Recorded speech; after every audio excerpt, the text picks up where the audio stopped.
Hi, welcome to Door to Door with your host, me, Judy Stakee. Join me as I travel all over interviewing songwriters about their process. Hi, I'm sitting here today with Paul Freeman, recording artist, songwriter, producer, performer. Really appreciate you doing this. It's my pleasure. Paul's first success came with, you were the lead guitar on James Blunt's record, doing all those great licks on his song Beautiful. What a great opportunity. Thank you. He also signed his first recording contract with the legendary Clive Davis at Arista Records and has since released 3 EPs and toured the world with Roger Daltrey, The Who, Chris Cornell, Chris Isaac, Joe Cocker, just to name a few. So what are you up to today? I am finishing my first full-length record, finally, working with Estupendo Universal in the UK, and been producing and co-writing a bunch of other things for some other artists as well, but getting ready to go back out on the road in April. So, yeah, been a busy last year, I guess. Where are you going in April? Europe. Yeah, go back out to Europe, where they seem to like me the most. Maybe the accent. Yeah, it could be that. It's a bit more used to it. Right. They don't understand me when I go down south. So. Well, that may be a good thing, too. Yeah. This is why I've never done well in Nashville, I think. You'd be a good writer down there, though. I've actually never done it, to be honest. Nobody's ever invited me. Well, you have the bucket list. You can put it on. So you ready for the 10 questions? I am, yeah. Great. Give it to you. Cool. How did we meet? We met through an old manager friend of mine who used to work for Network, a woman called Sam Slattery. Oh, yeah. And I believe, I think we may have met at Hotel Cafe first, briefly, but officially in your office, where I sung a few songs and bored you with stories of my life and woes. I was captured right then. You had me at that. What is your creative process? Very good question. Pub. No, in seriousness, it's more of a meditation for me. It's I never rush the process, so I allow it to come if I can.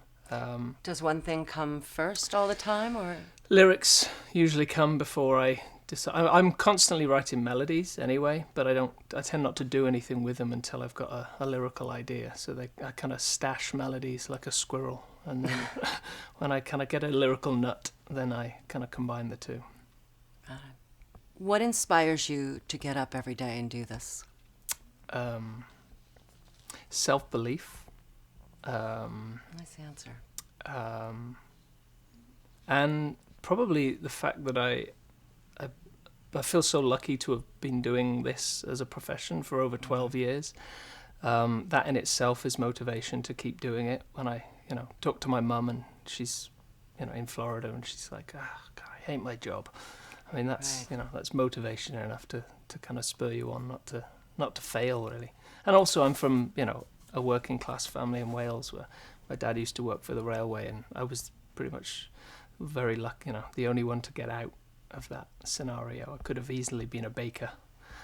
But you also have hard work.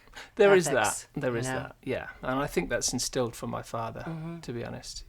I left home at 16 and kind of forced myself into the music industry as opposed to being invited into it. I don't know anybody that's really invited into it. Yeah, unless you're in Hollywood. What is the best advice you've been given? Don't give up. Great. That's a good one. What about a great co-writing tip? Get out of your own way. That's a good one. That's a good answer for a lot of them. Yeah. If you could have one superpower, what would it be and why? The power of flight. Because you get a different perspective. And you can go anywhere, anytime. Yeah. That'd be Plus, great. you wouldn't have to go on JetBlue or South by Security lines. Southwest, whatever that airline is. Yeah. Yeah. If you weren't doing music for a living, what would you be doing? A baker. Or Really? a shoe salesman. It sounds very Spinal Tap, but I did have a job as my last proper job was as a shoe salesman. and it probably would have continued. And Okay. I do have a thing for that. I have, well over 50, 60 pairs of shoes. So Do you really? for a man, that's excessive, isn't it? Yeah. Yeah. Absolutely. You might need your own closet. Yeah, I definitely do. Yeah. Yeah. What is your least favorite word to use in a song? Tonight. I always feel like it's a cop-out. Because it's such a soft rhyme with so many things. And people tend to tag it at the end of the line. It's always like, tonight. Yeah. So I dislike that immensely. I'm going to watch out for that one. Yeah. If you ever catch me doing it, give me a clip round the ear. Okay. Thank you. I'll remind you why you said that. If you could write with any artist out there, who would it be and why? Ooh. Probably the same guy it's been for the last decade, Bruce Springsteen. Yeah. Or Jackson Browne. One of those two guys. I think just an hour in a room with one of those, you'd probably learn a lifetime's worth of lessons. I bet you would. Yeah. Yeah. What keeps you musically current? I don't know whether I've ever been musically current. I think probably just listening to the radio and just be, constantly inspired by people playing me stuff, my girlfriend playing me stuff. Mm-hmm. That keeps me relevant. Yeah, younger women tend to do that. So before we go, I asked you before about a great piece of advice that you had been given. Mm. Do you have a great piece of advice that you can give to young songwriters out there? Find out who you are as soon as you possibly can. I know we're all learning that as we go, but if you've got a clear vision of who you are and who you want to be and what your voice is, the sooner you arrive at that point, I think the easier the process becomes, because you get rid of a lot of external stuff that you don't really need along the way. I couldn't agree with you more. Yeah. That would be my one piece of advice.